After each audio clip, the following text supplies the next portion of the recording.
भारत एक बड़ी आबादी वाला लोकतांत्रिक देश है, जहां के चुनाव पूरी दुनिया में चर्चा का विषय बने रहते हैं।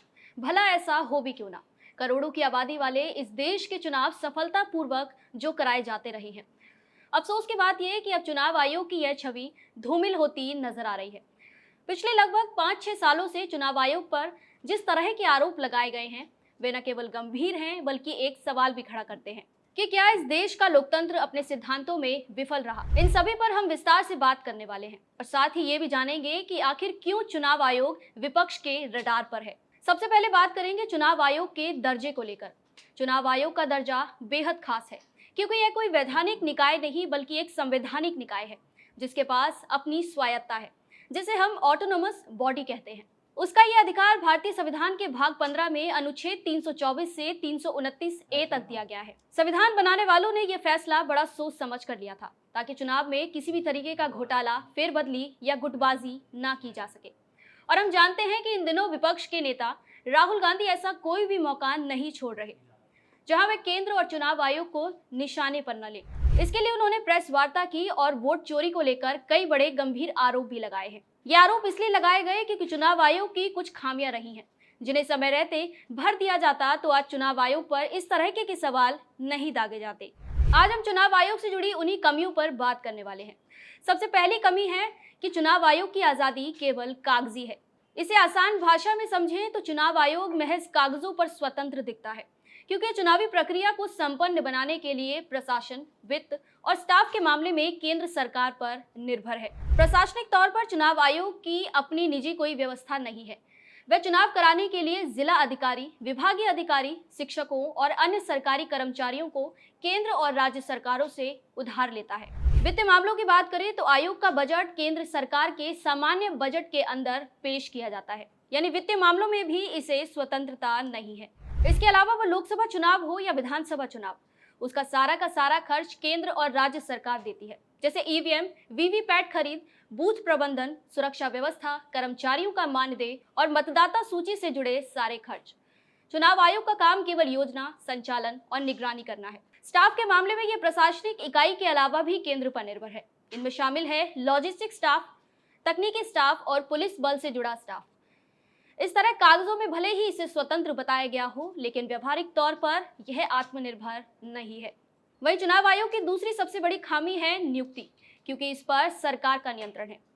नए अधिनियम की बात करें तो अब मुख्य निर्वाचन आयुक्त और अन्य निर्वाचन आयुक्त नियुक्ति, सेवा शर्तें और कार्यकाल अधिनियम 2023 के तहत नियुक्त किए जाते हैं। ज्ञानेश कुमार इसी एक्ट के तहत चीफ इलेक्शन कमिश्नर चुने गए थे। यह अधिनियम बताता है कि चीफ इलेक्शन कमिश्नर की नियुक्ति के लिए एक 3 सदस्यीय समिति बनाई जाएगी। इस समिति में पीएम, विपक्ष के नेता और प्रधानमंत्री द्वारा नियुक्त एक केंद्रीय मंत्री शामिल होगा।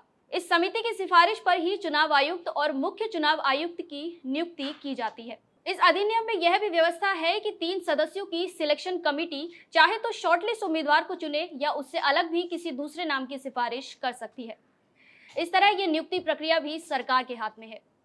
दरअसल संविधान में यह लिखा था कि नियुक्ति राष्ट्रपति के द्वारा की जाएगी, पर वह कैसे की जाएगी इसके बारे में कोई उल्लेख नहीं किया गया है। इसी वजह से केंद्र सरकार का इसमें हस्तक्षेप है। अब जब सरकार नियुक्ति प्रक्रिया में भाग ले रही है तो सवाल उठना तो लाजमी है। तीसरी सबसे बड़ी खामी है इसकी नाम की आदर्श आचार संहिता।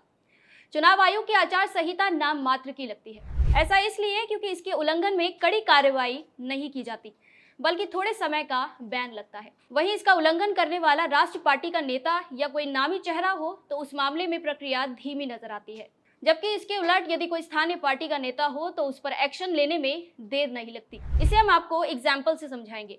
आपको बता दें कि विधानसभा चुनाव 2013 की आचार संहिता के दौरान नरेला विधायक विश्वास सारंग ने एक जैन मंदिर में 1 लाख रुपए नकद दिए थे। इस बात की बकायदा वीडियो फुटेज के साथ शिकायत की गई थी और आयोग ने इस मामले में विश्वास सारंग को दोषी भी माना, लेकिन सिर्फ चेतावनी देकर छोड़ दिया। वहीं भाजपा विधायक रामेश्वर शर्मा ने विधानसभा चुनाव 2013 के पहले प्याज महंगी होने पर आचार संहिता के दौरान ही प्याज की एक दुकान लगाई। इस दुकान पर लिखा कि प्याज बिकेगी 100 रुपए प्रति किलो और लड्डू मिलेंगे 50 रुपए प्रति किलो। चुनाव आयोग में शिकायत हुई तो जांच के नाम पर मामला अटका दिया और बाद में धारा 144 के तहत मामला दर्ज कर जमानत दे दी। वहीं कुछ ऐसा ही तीसरा मामला भी है, जिसमें प्रदेश कांग्रेस अध्यक्ष अरुण यादव ने अपने खंडवा संसदीय क्षेत्र में झिरनिया के भगोरिया हाट में एक ढोल वाले को 200 रुपए दिए थे। इस मामले की शिकायत हुई तो जिला निर्वाचन अधिकारी नवनीत मोहन कोठारी ने रिपोर्ट बुलवाई और मुख्य निर्वाचन पदाधिकारी को भेजी। चुनाव आयोग के निर्देश पर चैनपुर पुलिस ने यादव के खिलाफ धारा 188 और 171 के तहत शिकायत भी दर्ज की, पर आखिर में उन्हें भी जमानत दे दी गई। चौथी और सबसे बड़ी खामी है संवैधानिक जवाबदेही का अभाव। चुनाव आयोग की संवैधानिक जवाबदेही नहीं है, क्योंकि संविधान में ऐसे किसी तंत्र का जिक्र नहीं है जो इसके कामों की निगरानी और पड़ताल करे। अब जब चुनाव आयोग के किसी के प्रति कोई जवाबदेही नहीं है, तो इस बात की भी पूरी आशंका है कि इसमें गड़बड़ी की जा सकती है। इन्हीं खामियों ने चुनाव आयोग को विपक्ष के रडार पर ला दिया है। ऐसे ही खास जानकारियों के लिए जुड़े रहिए पॉलिटिकल पंचायत के साथ। वीडियो अच्छी लगी हो तो वीडियो को लाइक, शेयर और सब्सक्राइब करना ना भूलें और कमेंट में अपनी राय जरूर बताएं।